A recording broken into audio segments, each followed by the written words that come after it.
Hey, ladies, welcome back. And if you're new here, I'm really glad you found me. Pull up a chair because we're going to get real about what it's like to date over 50.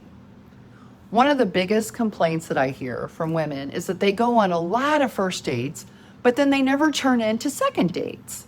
So today, I'm unpacking why that happens by bringing you 8 ways you kill a first date. And I mean, kill it in the worst possible way.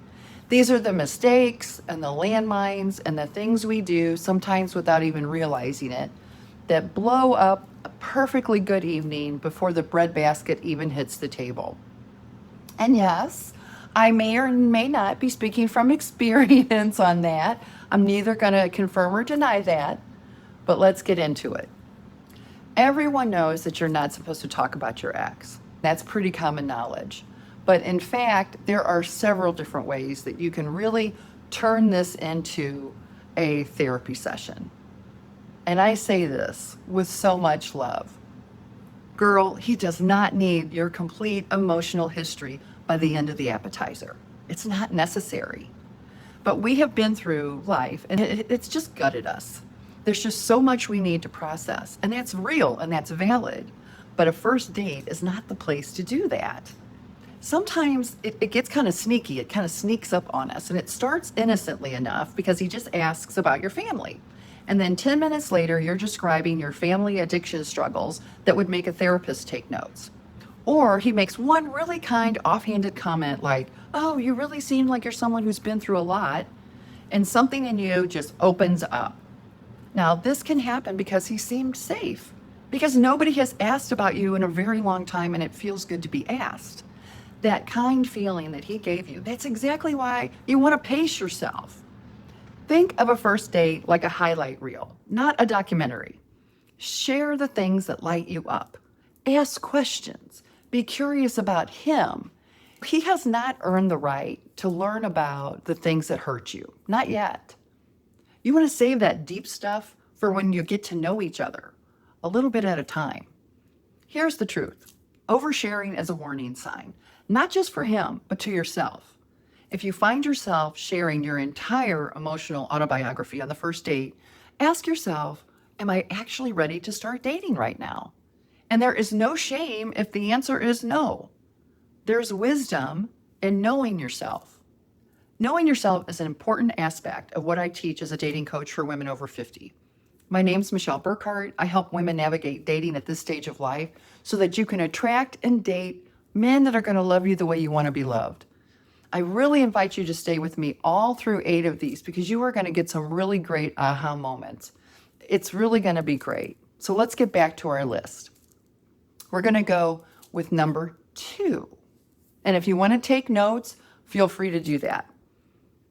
You lead with your checklist. Now, I know we all have done this. You know what I'm talking about. You've done the work, you've journaled, you talked to your therapist, you've talked to your friends, you made this list of your non-negotiables, and that list is thorough, by God. Height, income, political affiliation. Does he have his own teeth? Does he have a passport? Stop already. Ma'am, this is dinner. It's not a job interview. I literally had a job interview on a first phone call with a man, and I hung up after the 10th question. We never did go on a date. There's just no way. Having standards is great. After 50, we absolutely should know what we want. But there's a difference between having standards and interrogating a man over a glass of wine. When your date feels like an interview, he's going to get defensive because he's going to perceive that you're judging him. And while that's happening, now you miss out on all these chances to feel whether or not there's really any chemistry because you're too busy running him through your checklist. You can't checklist your way into chemistry. And sometimes the most wonderful person doesn't check every box on paper, but they make you laugh in a way you forgot you could. So here's what I want you to do. I want you to pick out 2 or 3 things that truly matter to you, your real deal breakers, and let the rest reveal itself naturally over time. You really can't discover if he's trustworthy or honest in 60 minutes anyway, unless he does something crazy like steal the silverware. So just stay present and make an effort to really find something about him that you like, because there is something there, I promise you. Number 3, This is a big one, and it happens all the time. You lead with your resume, not with who you are. I hate that one. You've done the work, you've rebuilt your life, you've figured out your career, you're successful, right? You know who you are outside of a relationship, and that's no small thing, and you should be very proud of yourself. But somewhere along the way, some of us picked up a nervous habit. We lead with our armor. He says, "So tell me about yourself." And suddenly we're delivering a speech about our career and our success and the kids we raised all by ourselves and the solo trip to Italy we took just to prove we could. We mean well. We've been underestimated before and we've decided never again. So we come in strong. But here's the thing. He doesn't really care how much money you make or how important you are. This isn't a performance review. When we spend the whole day making sure he knows we're fine, we're completely self-sufficient, and we're thriving, what he hears is, "There's no room for me here." Now, if we're being honest, this may be a little intentional too, because being impressive is safe. Letting someone see our shortcomings is scary. That requires vulnerability. But remember, you can be completely capable and still be open. Those things are not opposite. The right man is not going to be threatened by your accomplishments, but he may feel a little lonely as he's sitting across from your highlight reel. He wants to meet you, not your resume. He wants the woman with the weird obsession with true crime podcasts or who cries at dog food commercials, who still can't parallel park and they're okay with that. That's the woman that he wants to meet. So next time you feel the urge to catalog everything that you've survived and accomplished in the first 20 minutes, I just want you to take a deep breath.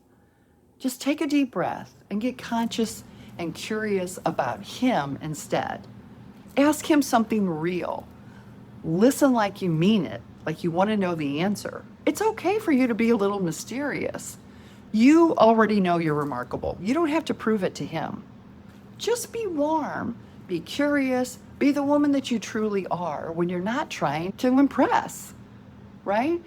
You, in all your splendor, are more than enough for any man. Number 4, you apologize for yourself. That's a lot of us, right? You meet somebody new and within 10 minutes you say something silly. "I'm sorry, I'm a little rusty at this dating thing," or "I'm not really dressed up. I know I should have done more.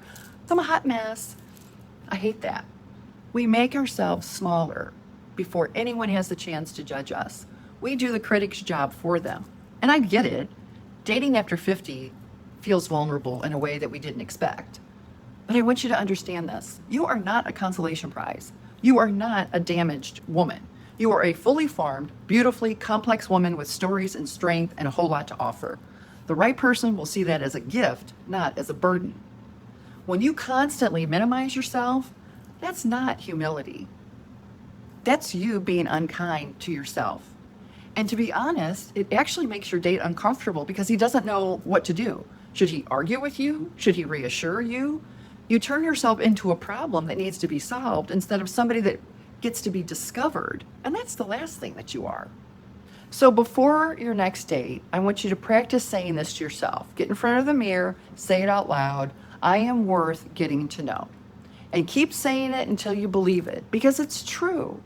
You have nothing to apologize for, unless you ran over his foot in the parking lot or something, then that would be a nice touch. Okay, so let's get back to something a little lighter. Number 5 is easy, and it's easy to do. Put your phone down, girl. Put it away. I know our kids, our grandkids, the group chats that just never slow down. Put your phone down. When your phone is face up on the table and you're glancing at it every 4 seconds, you're communicating that everything else in your world is more important than he is right now. Now, I'm not saying leave it in the car. That's not safe or practical. Just silence it. Flip it over. And let the next 2 hours be about the human sitting right in front of you. Now, here's the thing. When you're on your phone, what happens is you're actually missing those moments that may actually create connection. The way his eyes light up when he talks about something that he likes, that split second, that conversation gets real and you both lean in. Love happens in the quiet, quick moments, and you can't scroll back and get those back later. This is what I do. I'm my mom's emergency contact, and she's been falling a lot lately. So I put my phone on vibrate, I lay it down next to me, and I tell my Dave I only answer my mom's calls, nobody else. Now, if you need to check your phone, do it in the ladies' room. Just don't start scrolling or you'll never get back to the table. But I want you to stay present because that is really attractive. Even when you're 50 and over, when you are involved with the conversation, that is great. Number 6, and before you come for me, I say this with nothing but love. You monopolize the conversation. A few topics can quietly take over an entire evening without you even realizing it, and they all come from the same place. You love your life and you want to share it, and that's great. We're just talking about how much and how deep you go with that. The kids and the grandkids, I know they're your heart, but if 20 minutes into the conversation, he knows every grandchild's name, their grade, their school, and the full saga of your daughter's kitchen renovation, he may wonder if there's a you in there that he gets to meet sooner or later. Or your pets. There's a version of, I have the sweetest rescue named Biscuit, and somehow that ends up 45 minutes later with a slideshow. Give Biscuit one charming mention and move on. Now, travel is one of the best first date topics ever, until I just got back from Italy becomes a 20-minute tour of every meal in Florence. He wanted to bond over a love of travel, not sit through a travel log, share the highlights, and then ask him where he's been. And then there's even hobbies. Again, good topic. Pickleball, sourdough, gardening, whatever it is. Passion is attractive. Monologues are exhausting. Watch his eyes. Once the light starts to dim in his eyes, you know it's too much. All of these are wonderful parts of you, but they're not all of you. And a first date is your chance to let someone meet you, like all the dimensions of the beautiful woman that you are. So before your next date, think about some things that you're still curious about. A dream that you haven't yet crossed off your bucket list. What makes you laugh until you snort? That's the woman he's hoping to meet. When you talk about things, include the why you love something, how it makes you feel. This way, he's actually getting to know the real you, not just the surface you. Now, number 7, it's very subtle. And honestly, it might be the one most of us are guilty of. You decide yes or no in the first 5 minutes. I hear it all the time. You walk in, see him by the hostess stand, and within 5 minutes, you've already made up your mind. Nope. Maybe he's shorter than his profile. His hair is thinner. His laugh is a little too loud. Maybe he just doesn't give you that immediate flutter. So you go through the motions for the rest of the evening with one foot already out the door. And he can feel that. Be assured he can feel that. Here's why we do this. After everything we've survived, we have built this inner radar because we've been hurt before by ignoring red flags. That instinct is a gift, but there's a difference between a genuine red flag and a first date jitter. You have to understand, your date is nervous too. He's probably also been through some things, a divorce, a loss, maybe being alone for years. He may have gotten dressed 3 times before he left the house. Nervousness looks different on different people. Some go quiet, some overshare, some laugh at the wrong times. That's not a character flaw. That's just being human. I have a coaching client that almost walked out on a first date because the guy spilled water all over himself. And she's like, oh my God, this guy's a disaster. But then she married him 4 years later. Turns out he was just nervous and that he was this really kind man that she really needed. Now, of course, trust your real instinct. If something feels genuinely off, then yes, go. If he's disrespectful or your body is screaming danger, go, because that your safety comes first. But awkwardness isn't a red flag. Lack of sparks isn't a red flag. Give every date just one good hour. Just find something to be curious about. Look for things to like about him.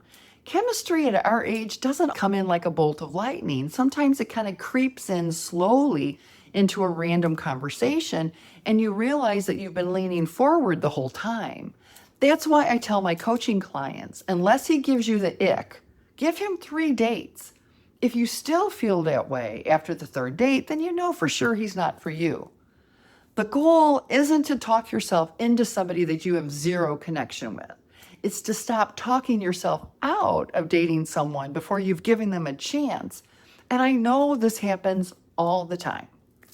Now, the final one is the big one. You forget to have fun. Somewhere along the way, first dates stopped feeling like fun and they started feeling like work or something that we have to survive rather than enjoy. And I do get why. You've been hurt before, so you armor up, right? We armor up. But you are allowed to have fun. You are allowed to laugh at bad jokes, to try fancy appetizers, to walk away thinking, what a nice evening, even if he's not your person. Not every date has to lead into a relationship to be worthwhile. Go in with curiosity instead of pressure. Ask yourself, what can I enjoy about tonight instead of, is this going to be my soulmate? That open, light energy is so attractive and it's fun. It's contagious. When you're relaxed and really enjoying yourself, something shifts in him too. Suddenly he's funnier. The conversation gets easier and you both lose track of time. And that's not an accident. You set the tone more than one genuine laugh can change the entire atmosphere of a date. So before every date, remind yourself the goal tonight is to have a good time. That's it. Everything else is a bonus. It's all, and you learn something all the time. Okay, ladies, let's do a recap, right? Let's do a quick recap. Number one, keep the therapy session out of the conversation. 2, put the checklist away, lead with curiosity. 3, forget your resume, be yourself. 4, stop apologizing. 5, put your phone down. 6, let him meet all parts of you. 7, give him more than 5 minutes. And 8, look for all the fun things and just have a good time. Now, if any of these sound like you, I want you to put the number that resonates most in the comments and just tell me why. And if you have a question, jot that down too, because I might be able to make a video out of it. If you're dating over 50, this means that you are brave enough to show up. You're brave enough to look for someone who makes that second half of your life even richer. And that deserves to be celebrated. So give yourself a round of applause. So I want you to go out on that date. Wear the outfit that makes you feel like yourself. Order what you actually want to eat. Laugh too loud if something is funny. Walk in knowing that you, exactly who you are more than enough for the right man. I'm so glad that you shared this time with me. This is where smart, savvy women come for real talk about dating. So until next time, I want you to keep your heart open, be ready for love. You just never know where you're going to find it. See you soon. Love ya.